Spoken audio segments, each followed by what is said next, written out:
Fala pro meu irmão que a sua vida não foi em vão.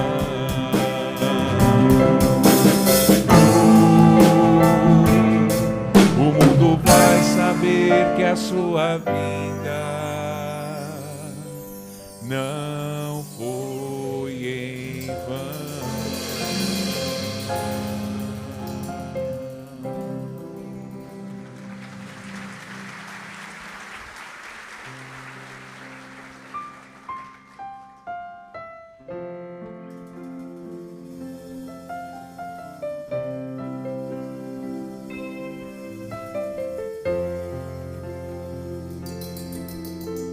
Pense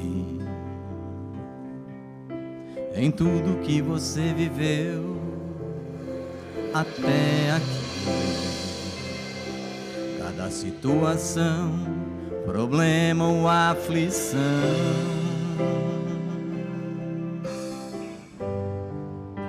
de tudo você se livrou, todas as dificuldades venceu, sobreviver. Saiu mais forte pra contar a história, levou consigo ainda um pouco de glória, e certamente aprendeu que em nenhum momento você esteve sozinho, que sempre havia um irmão no caminho, e sempre houve a inspiração do Pai.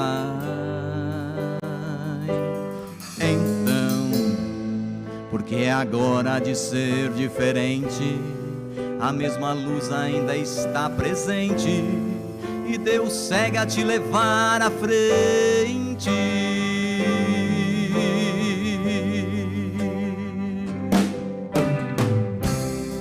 O universo todo está do seu lado, batalhe firme, a solução vem natural, como uma nova manhã.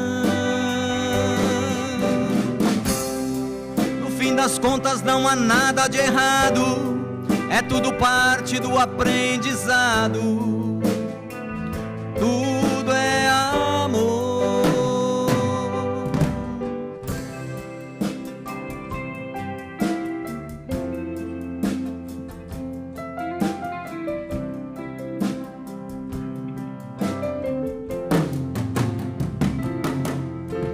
Pense em tudo que você viveu até aqui. Cada situação, problema ou aflição,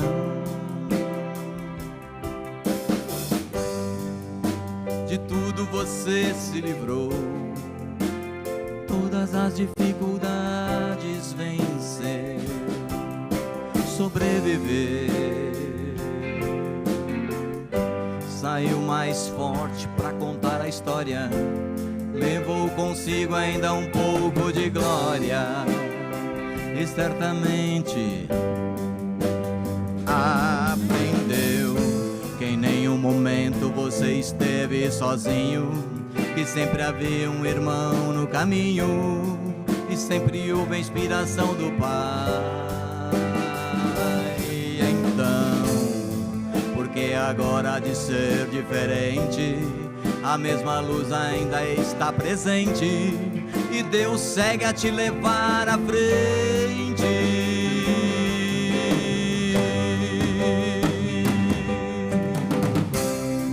O universo todo está do seu lado, batalhe firme, a solução vem natural, como uma nova manhã. No fim das contas não há nada de errado, é tudo parte do aprendizado. Tudo é amor. O universo todo está do seu lado, batalhe firme, a solução vem natural, como uma nova manhã. No fim das contas não há nada de errado, é tudo parte do aprendizado. Tudo é amor.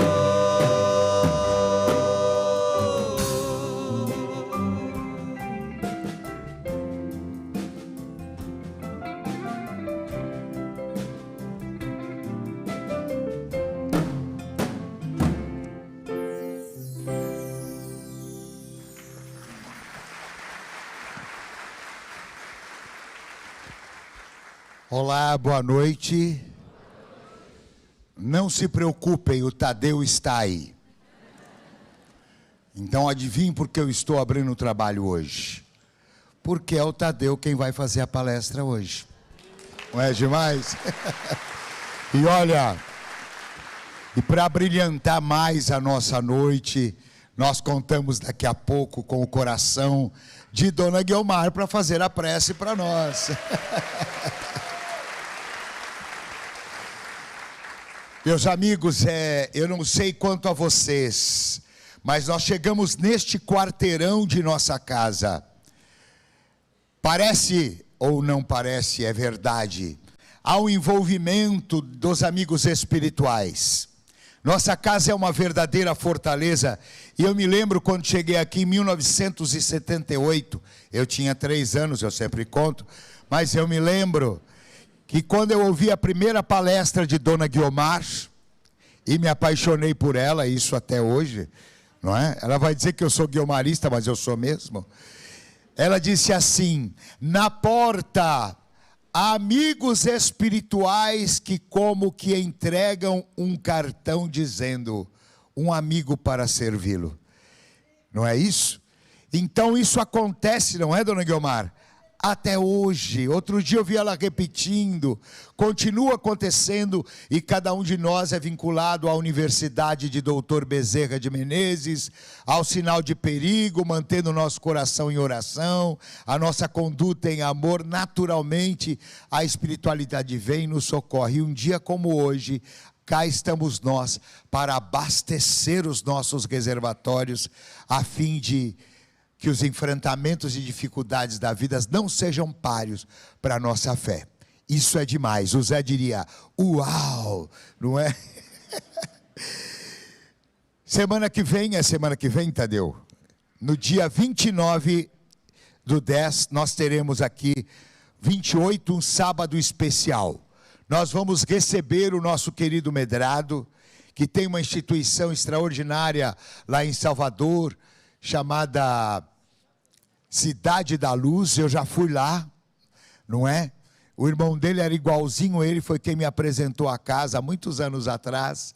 Ele estará aqui no sábado para fazer pinturas mediúnicas, não é? A partir das 16 até as 18.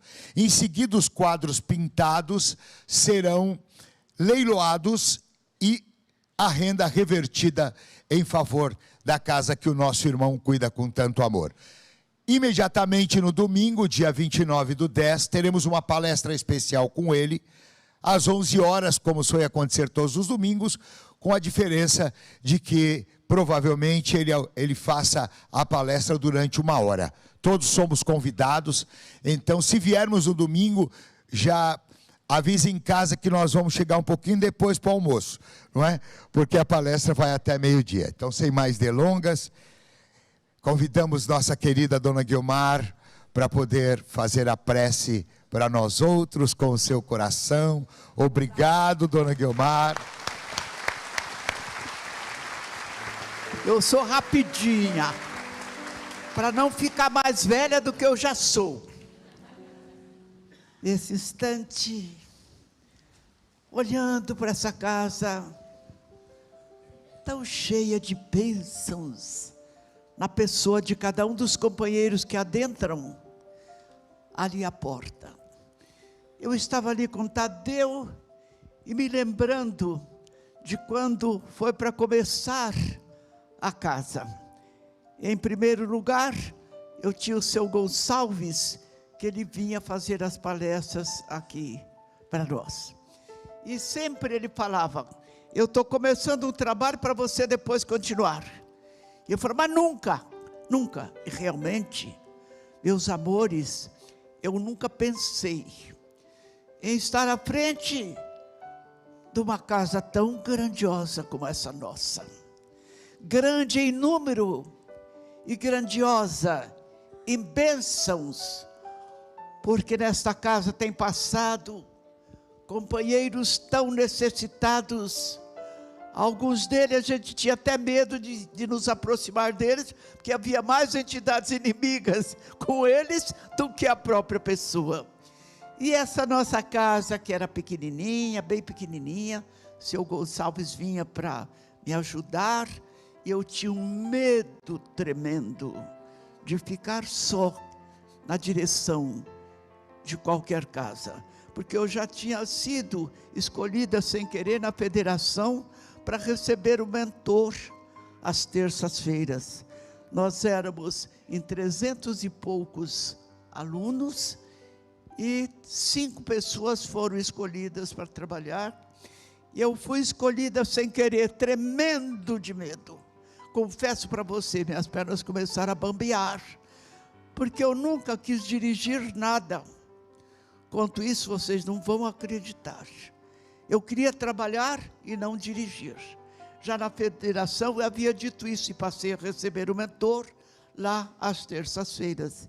E depois isso continuou aqui, contrariando a minha vontade. Ainda hoje, eu gostaria que alguém estivesse à direção da Casa Perseverança. Mas os companheiros ainda não querem. Acredito que ainda tem mais uns anos de vida. Aí o doutor Bezerra falou, por quê? Quem aqui sabe quantos anos eu tenho? Levanta a mão. Eles sabem. Ah, olha ele aí, ó. Então, com essa idade, geralmente as pessoas estão pensando em descansar. E eu peço a Deus que me dê saúde todos os dias para continuar no trabalho. Mas não preciso estar na direção da casa. Eu quero só trabalhar. Como quando comecei, falei para o seu Gonçalves, eu não quero crescer. Começando o trabalhinho pequenininho, eu já tinha um medo. E falei, eu não quero crescer. Agora, hoje eu pergunto para alguém, vocês acham que eu gosto ou eu não gosto dessa casa grande? Responderam que eu gosto? Eu adoro, gente minha. Sabe por quê? Esta casa é a casa de doutor Bezerra de Menezes. É a casa onde ele recebe a todos com o mesmo amor e com a dedicação constante. Quando ele era vivo ainda, ele continua o mesmo doutor Bezerra de sempre. Um pouco agora, mais adulto, com muitos anos, e esses anos cheios de realizações. Amores meus, a gente não costuma contar, mas se nós fôssemos contar as pessoas que mensalmente chegam aqui com dificuldades, depois de um mês só não são as mesmas. Ah, como eu gosto disso. Como eu gosto de ouvir, muitas vezes ali na porta, alguém dizer, dona Guiomar, quero lhe agradecer. Se é alguma coisa boa, agradece ou não agradece, doutor Bezerra.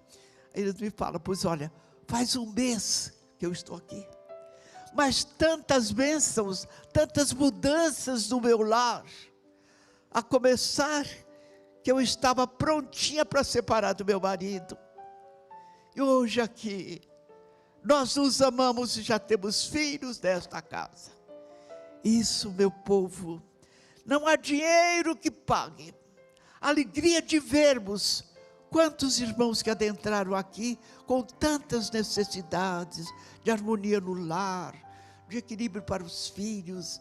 E essa casa estende, através de doutor Bezerra de Menezes, todos os recursos para todos que aqui adentram, necessitando de amparo e que buscam esse amparo, buscando Deus. Vamos orar. Deus, Deus, Deus, louvado seja Deus, louvado seja Deus. Com o nosso louvor, a nossa mais profunda gratidão. Obrigado, Senhor, por mais um dia de vida. Obrigada, Senhor, por mais uma união de tantos amores sob esse teto amigo. Obrigado, Senhor, porque estamos aqui desfrutando vida, saúde, alegria e muita paz. Então te pedimos, Senhor nosso e Deus nosso, ampara-nos, Senhor, fortalecendo-nos no bem, para que vençamos todos os males. Porque para vencer os males, nós temos Dr. Bezerra de Menezes, infinitas equipes de socorro, de amparo, de bênção. Então, com tudo isto que a casa tem e nos oferece, cada um de nós pode sentir-se fortalecido e amparado toda vez que adentre esta casa. Então, amado e querido Jesus, derrama sobre todos nós a unção do teu divino amor, para que este amor crie em nós um ponto de luz, de harmonia e de paz, unindo-nos às equipes que Dr. Bezerra de Menezes traz. Muitas delas vêm para nos amparar um pouco mais, outras para nos observar, e aqueles que adentram sempre pela primeira vez, para também receberem de cada um de nós a bênção da fé, de se encontrar aqui como nós nos encontramos. Então, é motivo sim, para louvarmos e agradecermos a Deus. Deus, Deus, Deus, louvado seja Deus. Nós te agradecemos, Senhor, pela bênção da vida, pela bênção deste dia, pela bênção deste lar de amor, constituído por milhares de entidades, sublimadas pelo seu amor, pela sua luz.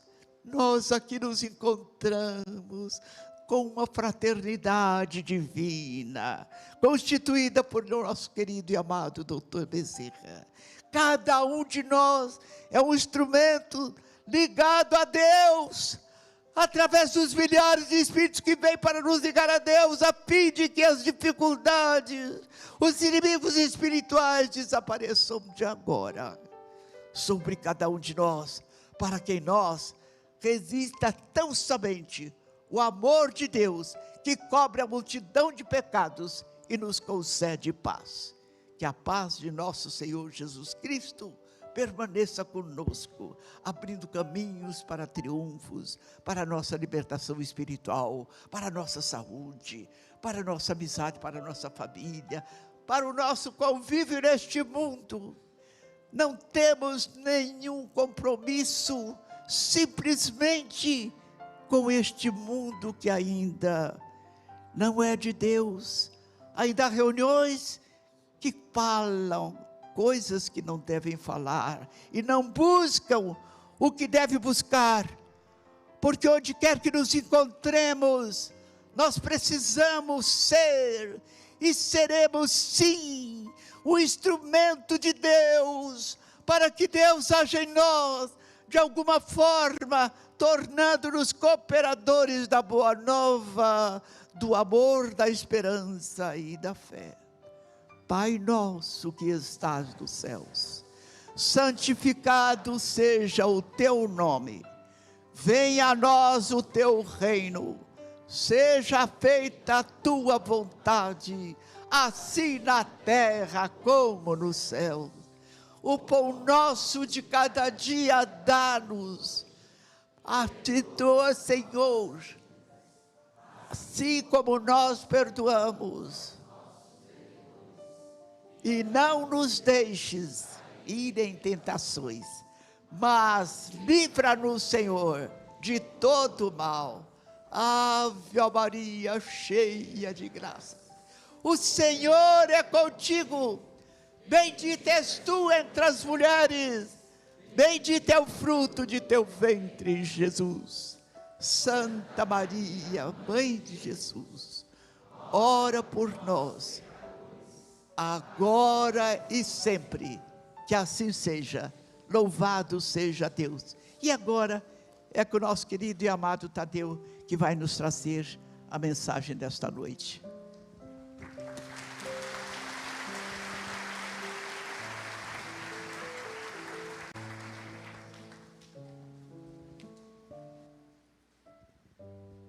Boa noite, meus amigos. Mais uma vez é uma alegria estarmos juntos. Semana passada, dona Guilmar, agora eu vou ser bem dedo duro. Semana passada que a senhora não estava aqui, nosso salão quase que não preencheram as cadeiras inteiras. Hoje que a senhora veio, tem até gente encostada na parede. Mas estava frio, era véspera de feriado, e era feriado, era véspera de feriadão, daqueles longos.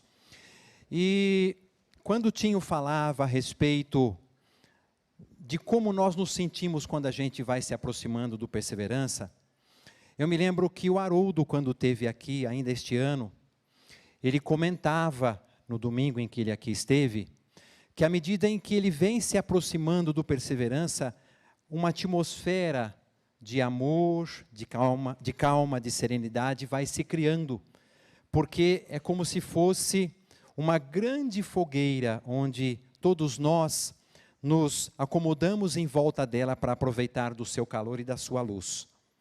E ainda ontem, conversando com Dona Guilmar, ela me perguntou assim: meu filho, quantos anos nós estamos juntos? Eu falei: Dona Guilmar, 44 anos.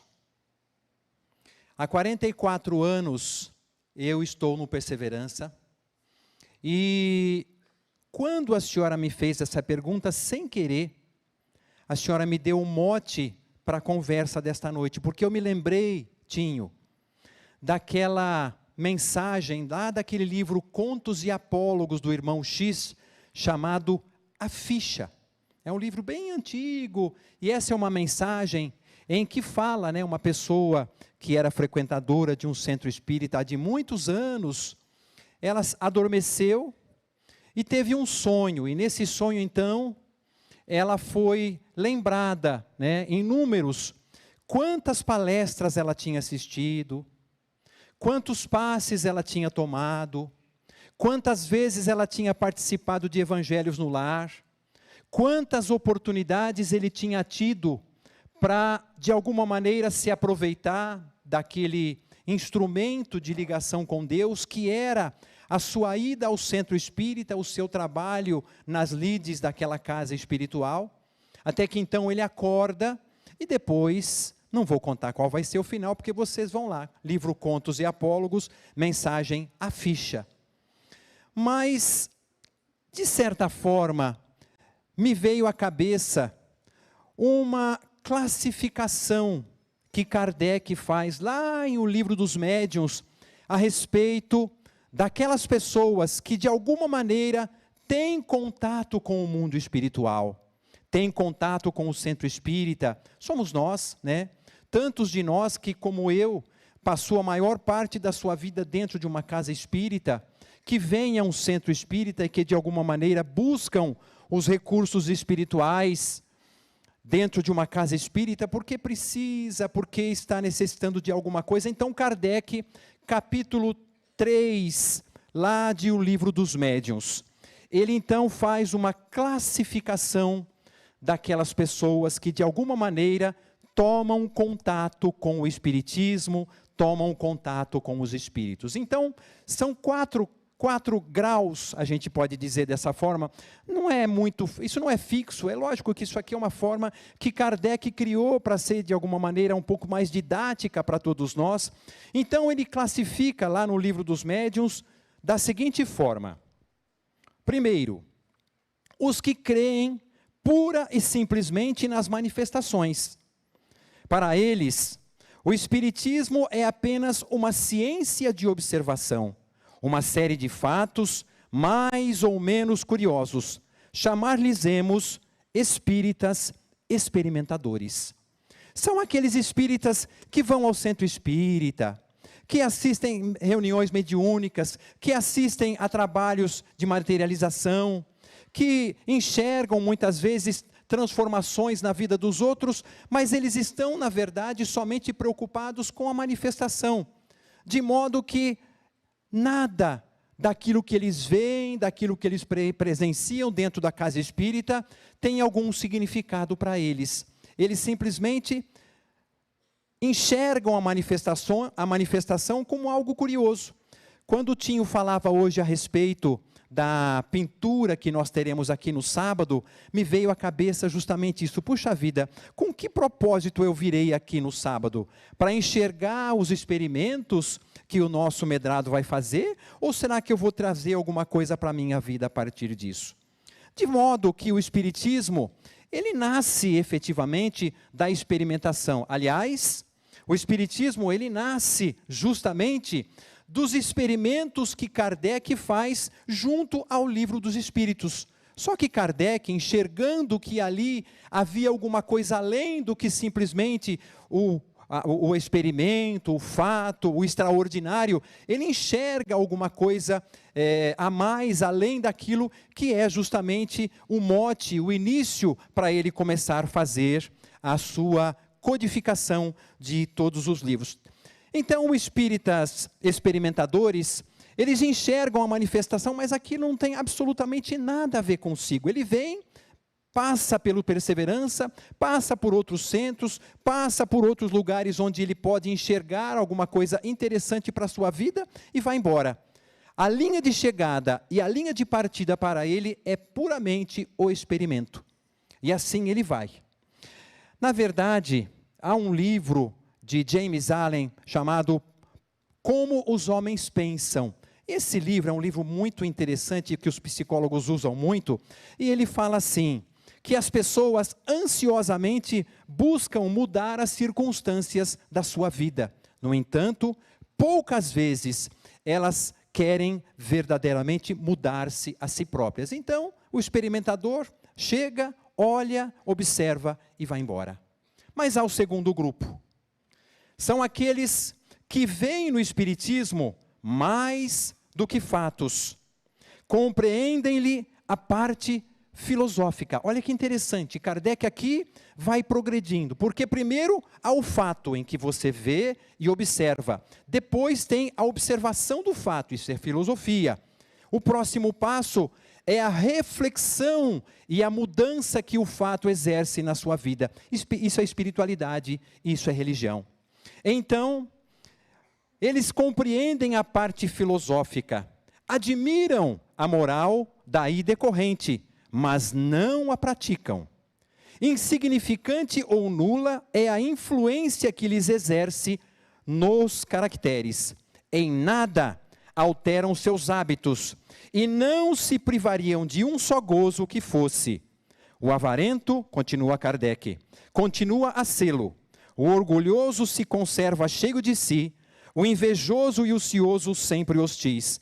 Consideram a caridade cristã apenas uma bela máxima. São os espíritas imperfeitos. Kardec, então, vai fazendo essa progressão. O espírita imperfeito é aquele que vai, que olha, que admira. Que bonito, dona Guiomar, como eu adorei sua prece. Adorei as coisas que a gente fala ali no Perseverança. Me sinto tão bem.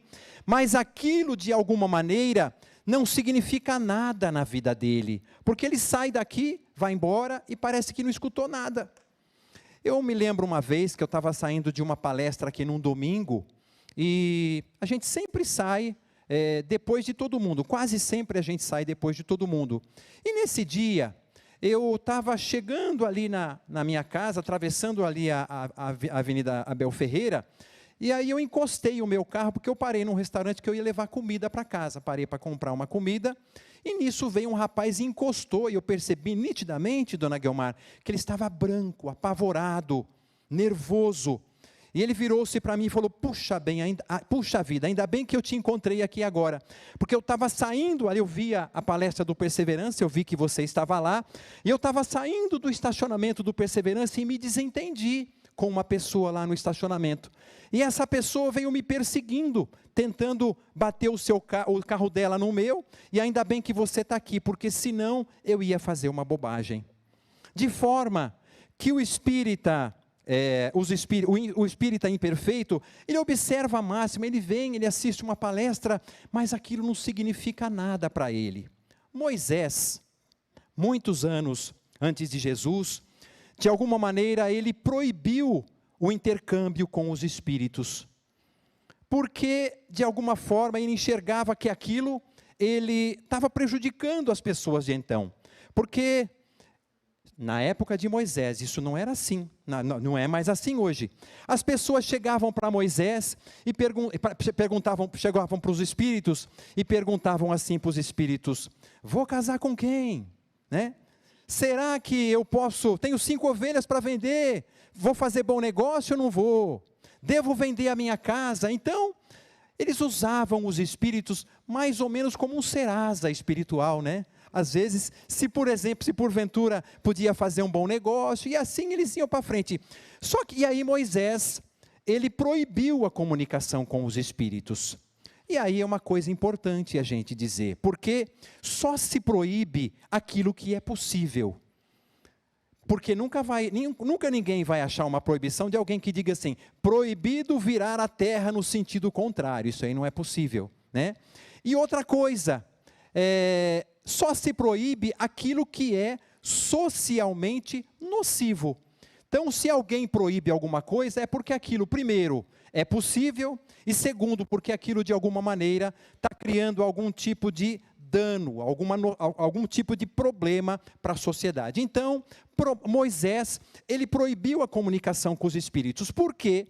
Porque as pessoas estavam utilizando a comunicação com os espíritos apenas para o seu benefício próprio, deixando de fazer as coisas que diziam respeito ao seu próprio progresso. E nós estamos aqui exatamente para vencer as dificuldades e não para vencermos, e não para perguntarmos toda hora para os espíritos a respeito desse tipo de coisa. Então, a comunicação com eles era algo muito pueril, muito infantil. Então, Moisés proibiu a comunicação com os espíritos.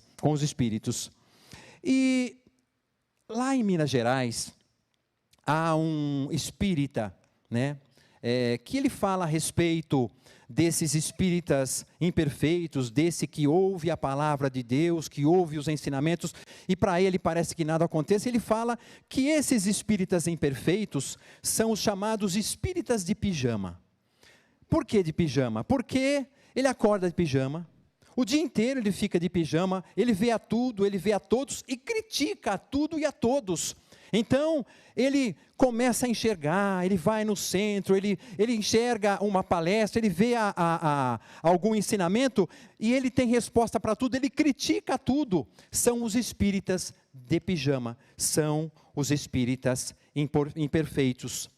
Quando o Haroldo esteve aqui, dessa vez, ele falou exatamente a respeito do comprometimento. Lembram-se que ele falou? Ele disse que foi tomar café da manhã no hotel, e lá no hotel ele comeu ovos com bacon. Então, ele disse que havia ouvido numa palestra profissional dizer assim: a galinha está envolvida, o porco está comprometido. Ovos com bacon. Então, o espírita imperfeito, ele está envolvido, ele vem, ele se alegra. Que linda essa máxima de Dona Guiomar, como é bonito a gente ouvir tudo isso, mas ele não está comprometido.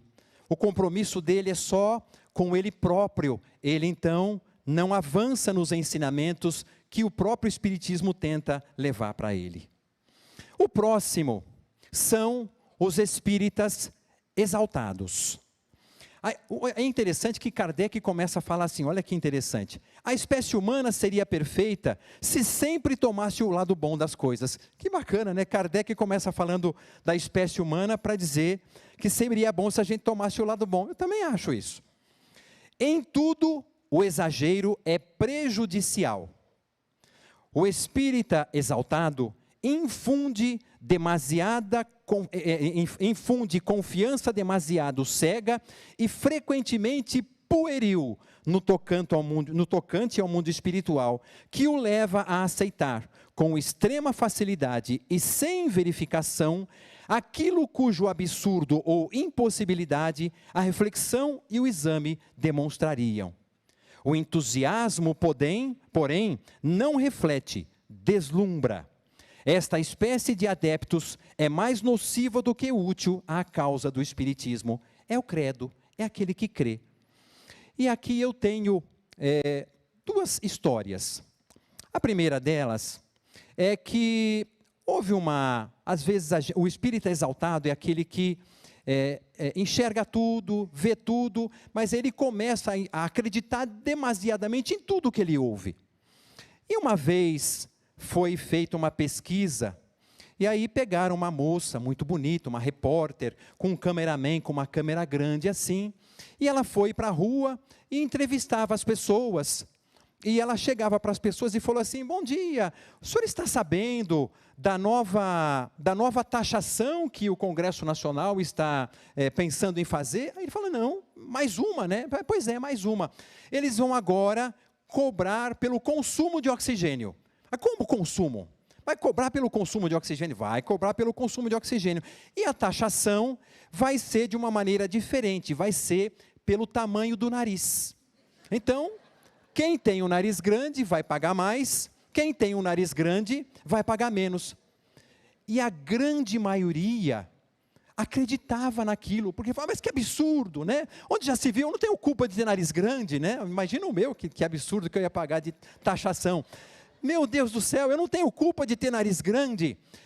Pouquíssimas pessoas paravam para perguntar o quão real era aquela pesquisa. Mas mais engraçado que isso, que o espírita exaltado entra, é que uma outra ocasião, uma pessoa foi convidada para conhecer um centro espírita aí no interior do país. Ela foi convidada e foi recebida por uma pessoa muito bondosa, e essa pessoa então o convida a ir, abre a porta assim, ele dá acesso a um quintal. Quando ele chega no quintal, está cheio de gaiolas vazias, e aí ele fala: ai meu Deus do céu, nós vamos ser presos aqui, porque olha, estão fazendo comércio ilegal de aves, né? E aí ele pergunta para a pessoa: vocês estão fazendo comércio ilegal de aves? Aí a pessoa fala: não, é que as gaiolas, as fechadas é que tem os espíritos que estão em tratamento, e as gaiolas abertas são aquelas em que os espíritos já melhoraram e já foram embora, já foram liberados. E aí ela até perguntou assim: mas quem é que coloca os espíritos na gaiola? Aí ela fala: são os guias da casa. Então o espírita exaltado, às vezes ele tem uma confiança demasiado cega, que ele não consegue enxergar algumas obviedades como essa. Devia pensar, né? Puxa vida, está esquisito isso, né? Colocar o espírito na gaiola.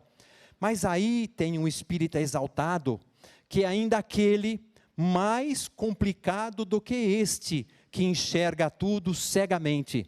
É aquele espírito exaltado que se traveste, né? Ele se nomeia, ele se autonomeia como o defensor da doutrina e da verdade. Então, ele se arma talvez de uma das armas mais poderosas do dia de hoje, que são as redes sociais.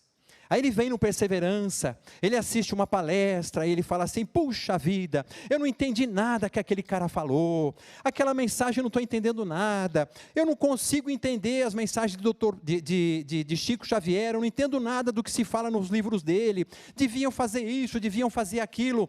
E agora mesmo, ele já deve estar postando assim: que palestra é essa?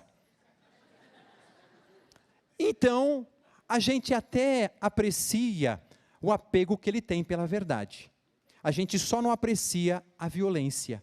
Esse é o espírita exaltado. Mas aí tem o quarto tipo. Esse sim é o comprometido, né? No bom sentido, é o porco. Esse é o comprometido. Há os que não se contentam com admirar a moral espírita, que a praticam e lhe aceitam em todas as consequências, convencidos de que a existência terrena é uma prova passageira, tratam de aproveitar os seus breves instantes para avançar pela senda do progresso, única que os pode levar na hierarquia do mundo dos espíritos. As relações com eles sempre oferecem segurança, porque a convicção que nutrem os preserva de pensarem a praticar o mal. A caridade é em tudo a regra de proceder que eles obedecem. São os verdadeiros espíritas, ou melhor, são os espíritas cristãos. De forma que quando a gente começa a pensar, quanto tempo que eu venho no Perseverança, quanto tempo que eu assisto palestra, quanto tempo que eu faço tratamento, quanto tempo que eu estou ali tomando meus passes, ouvindo Dona Guiomar, ouvindo falar a respeito de Jesus, a gente deve se perguntar sempre, né? Que tipo de espírita nós somos? Somos o experimentador, o imperfeito, o exaltado, ou somos o espírita cristão? Porque o espírita cristão, ele enxerga nos erros a oportunidade de crescimento, ele tem um compromisso, ele tem um projeto de aperfeiçoamento. E esse projeto de aperfeiçoamento não significa que ele não vai errar, porque nós ainda erramos, estamos aqui, a gente não é anjo ainda. A gente não é anjo, a gente tem um projeto para chegar lá. E o espírita cristão é esse que está buscando as oportunidades e encontra nelas, até nos erros, as oportunidades de crescimento.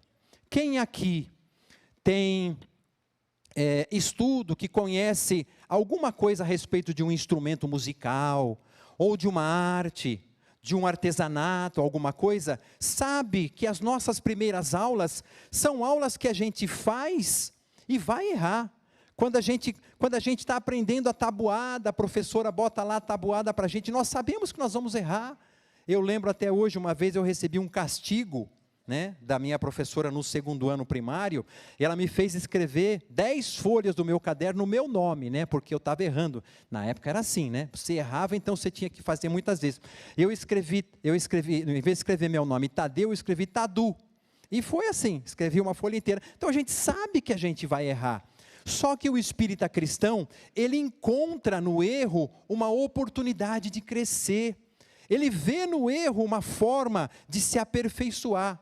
Nós vemos aqui, tem um goleiro aí que sempre resolvia fazer gol no meu time. Todo mundo saía, ele ficava lá horas e horas treinando bater falta, né? Ficava treinando, sair jogando, ficava treinando jogar com os pés. E assim, nós precisamos aprender com os nossos erros. E o espírita cristão o faz exatamente dessa forma. Ele não tem um compromisso de perfeição. Ele aprende com os erros. E hoje mesmo, né, 9h20, daqui a pouquinho tem um jogão aí.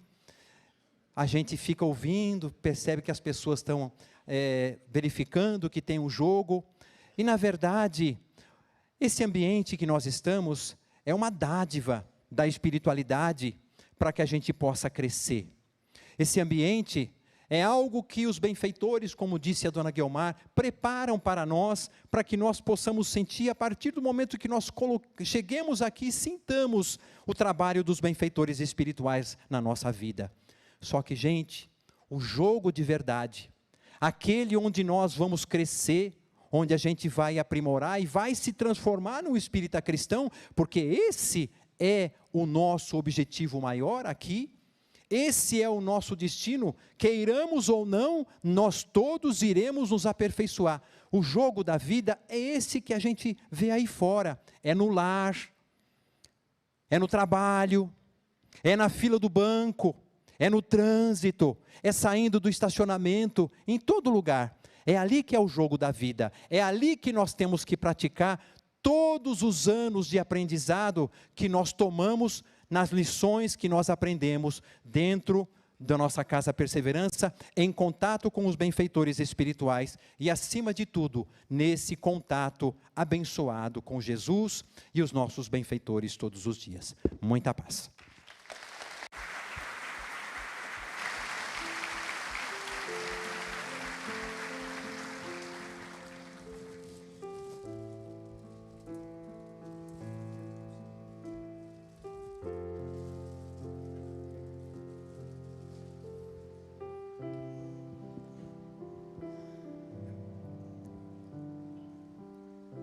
E assim, todos nós fomos grandemente preparados em todos os momentos que aqui estivermos, através das canções que embalaram nosso coração, através da prece de nossa Dona Guiomar, que nos lembrou do amor de Deus em nossas vidas, que nos lembrou do amor de Dr. Bezerra a receber cada um de nós nesta casa, através das palavras de reflexão trazidas por nosso Tadeu. Então, que neste instante, que nós estamos envolvidos pela companhia espiritual, pelo amor de Dr. Bezerra de Menezes, pelos benfeitores que circundaram a cada um de nós, sondaram nosso coração e nosso pensamento, nesses minutos que aqui estivemos, identificando o que precisamos, para que nesta hora de oração possam providenciar a cada um de nós os recursos de Deus. Pois nós que cremos em Deus, no amor de Deus, nós que cremos em Jesus, podemos nos lembrar que Ele nos disse que todos aqueles que estivessem cansados e oprimidos, que o buscassem, pois Ele os aliviaria. Nesta noite, então, Jesus se reúne aqui, tantos filhos de Deus, muitos deles com o coração amargurado pela dor, pelo sofrimento dos desafios que enfrentam. E aqui estão, Senhor Jesus, para te buscar. E nós sabemos que do teu reino, Senhor, de amor e misericórdia, através do coração de Dr. Bezerra, nesta noite, iremos receber o alívio e o conforto para nossas almas e nossos corações. É nesta certeza, então, de que Deus aqui está, que os recursos infinitos do amor de Jesus e do coração de Dr. Bezerra nos cercam agora, é que vamos suplicar com a fé do nosso coração, pela libertação de todo mal, de toda angústia, de toda depressão, de todo temor, da insegurança, do pessimismo, da enfermidade, do desalento, do desamor. E pela graça e misericórdia de Deus neste instante, pelo amor e misericórdia de Jesus e dos benfeitores que em seu nome aqui estão ao nosso lado, vamos receber uma luz brilhante e luminosa que adentra o nosso ser e há de trazer para cada um de nós que aqui estamos e todos aqueles que estão conectados a esta casa pelo coração, as bênçãos da paz, da esperança, do bom ânimo, da alegria, do otimismo, da cura, da abertura de caminhos e da paz. Na certeza de que Deus nos ouve nesta hora e que não importa qual seja o tamanho do desafio que enfrentamos neste instante de nossa vida, saibamos que Deus nos conhece pelo nome, que Jesus nos ama e nos prometeu que estaria conosco e que através de Dr. Bezerra e desses benfeitores, não somente nós, mas os nossos lares que estão agora representados por nós, todos aqueles que amamos, recebem igualmente o bálsamo divino de renovação, de amor e de paz. Que essa paz que sentimos agora permaneça conosco e nos acompanhe onde quer que estejamos hoje e sempre. Que assim seja. Vamos ficar em pé. Haja paz na terra, a começar em mim. Haja paz na terra, a começar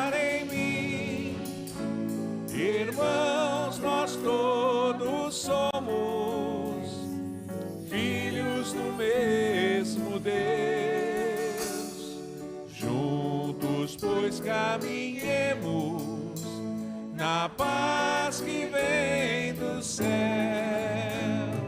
A começar em mim, prometo ao meu Senhor que a cada passo que eu der, que seja onde for, a cada momento estarei vivendo em plena paz e amor.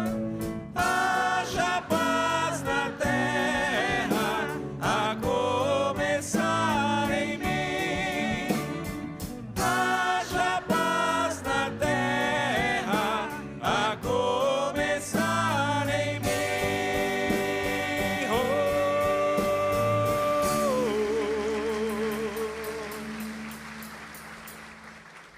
Agradecidos a Deus pela bênção, pelo amor, pela proteção, pelo carinho que nos devotou mais uma vez nesta noite, nós uma vez mais suplicamos ao coração de nosso Pai amantíssimo, para que Ele possa estender suas bênçãos de proteção e de amparo aos seus filhos espalhados em todos os países da terra, envidando neste instante, Senhor, o nosso esforço maior, para que juntos nós possamos enviar nosso sentimento de carinho e de paz ao coração de todos os nossos amigos, em todos os cantos de nosso planeta. Que o Senhor abençoe a todos e que nos dê mais uma vez a permissão, para que em seu nome nós possamos declarar encerrada a abençoada reunião desta noite. Que assim seja, louvado seja Deus.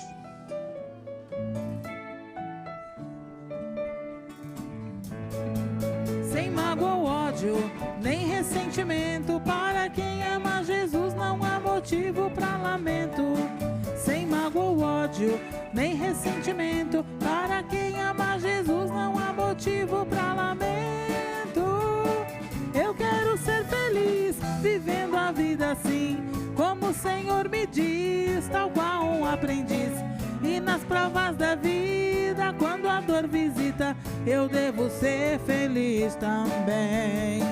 Eu quero ser feliz, vivendo a vida assim, como o Senhor me diz, tal qual um aprendiz. E nas provas da vida, quando a dor visita, eu devo ser feliz também. Sem mágoa ou ódio, nem ressentimento, para quem ama Jesus não há motivo para lamento. Sem mágoa ou ódio, nem ressentimento, para quem ama Jesus não há motivo para lamento. Eu quero ser feliz, vivendo a vida assim, como o Senhor me diz, tal qual um aprendiz. No meu livro da vida, a página indica, um novo ser nasceu no bem. Eu quero ser feliz, vivendo a vida assim, como o Senhor me diz, tal qual um aprendiz. No meu livro da vida, a página indica, um novo ser nasceu no bem. Sem mágoa ou ódio, nem ressentimento, para quem ama Jesus não há motivo para lamento. Sem mágoa ou ódio, nem ressentimento, para quem ama Jesus não há motivo para lamento.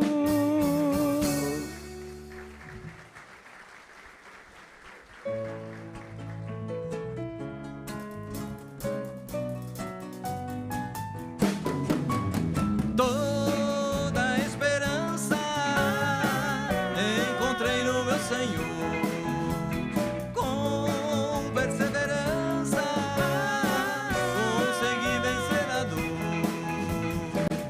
Hoje eu estou aqui, e não quero mais chorar. Todo o tempo que perdi, com amor recuperar. Jesus virá pra mim.